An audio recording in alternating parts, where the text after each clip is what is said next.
was probably about 2 years ago, this May, where, you know, for a while I had just been struggling as a performer, as an actor, and in between agents, and out here without agents, you don't get auditions. And I got to the point where I literally was on my knees. I had a month's worth of bills that were starting to kick in now, like on auto payment in the next week, and like thousands of dollars.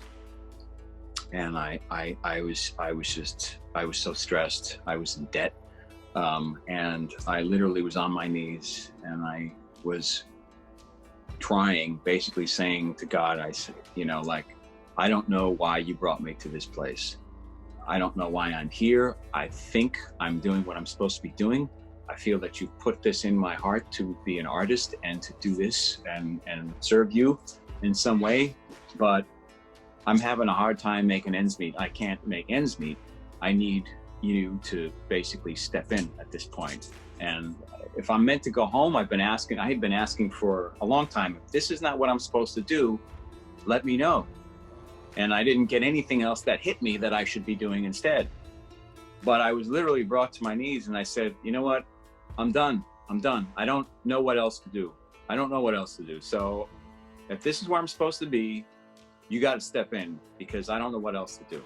So I'm going to give it all to you, and you take care, because I don't know what else to do.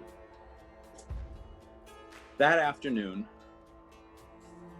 in the mail, I got 3 checks that covered all my bills coming up in the next month within $5. And I was beside myself. I said, you gotta be kidding me. And I was, you know, I literally was like, so this is how it's gonna be, huh? Full and complete surrender, huh? Okay, you got it. And from that moment on, and it was a Saturday morning and a Saturday evening that I'll never forget, when I got those checks, that my life literally turned on a dime, and it's never been the same since.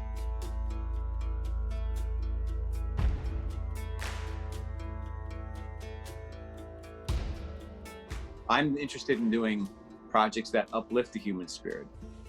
For me as a Christian, if I'm really practicing my faith, God is a part of my existence in everything that I do. So I'm not only just acknowledging him fully and completely with my being, but I'm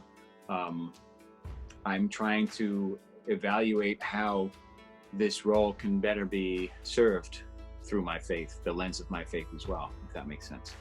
I have a much greater advantage than anybody who's played Christ for the ability to humanize him, because of how long we get to take with the stories that we're telling.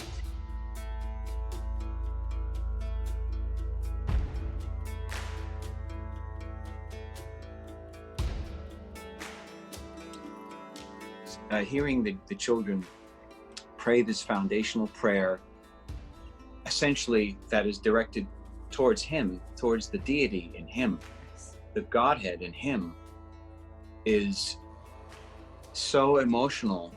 Like, it's, for me, that moment was trying to communicate the perfect relationship between the Creator and his creation. So tell me, do you all know how to pray the Shema? Yes. Oh, I would love to hear it. You lead us. Hear Israel, the Lord is our God, the Lord is one.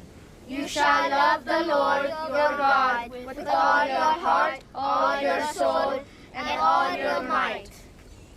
And it shall come to pass, if you surely listen to the commandments I command you today, that you may gather in your grain, your wine, and your oil, and you will eat, and you will be satisfied.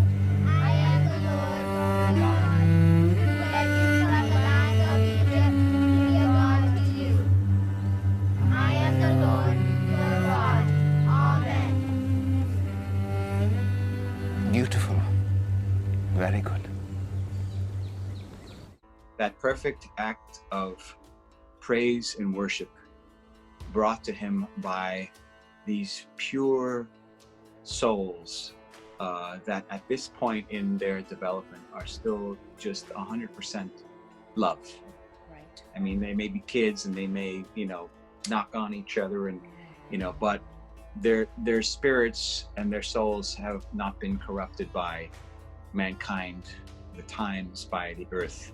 And so you have this level of purity that is just reaching the Creator that can't help but stir humanity within him to just have this being music to his ears. So that's more where I was coming from with it. I believe one of the thoughts that may have also crossed my mind is that possibly not all of these children will continue this relationship the rest of their lives.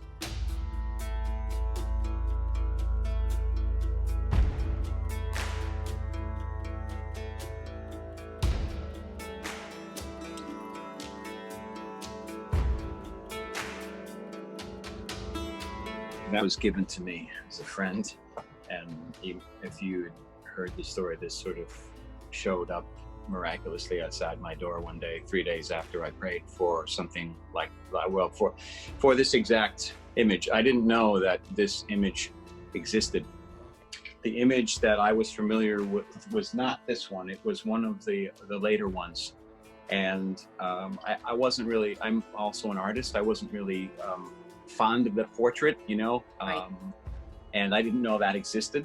And so I prayed when I was living in my one-bedroom apartment in Queens one day that I was dealing with some personal issues and I wanted to explore the novena and the chaplet, and I wanted to have an image to pray with. And I just said to myself, I wish that there was like an Orthodox icon style or something. Right. That would be just a little icon that I could just hang in my little apartment that would be not too huge or giant, but just, I don't even know if it exists, but wouldn't it be nice if that was available? And 3 days later, this showed up outside my door. Even this prayer hour for me, every day, it's an exercise in humility because, Right. I've never had so much trouble reading before. When I started this prayer hour, I'm like, what is going on here? Maybe it's a reminder for everyone watching that are fans of the show that I'm not Jesus. I'm a clearly flawed human being, and here's proof. You expired, O Jesus, but the source of life gushed forth for souls, and the ocean of mercy opened up for the whole world. O fount of life, unfathomable divine mercy, envelop the whole world and empty yourself out upon us. O blood and water which gushed forth from the heart of Jesus as a fount of mercy for us, I trust in you. O blood and water which gushed forth from the heart of Jesus as a fountain of mercy for us, I trust in you. O blood and water which gushed forth from the heart of Jesus as a fountain of mercy for us, I trust in you.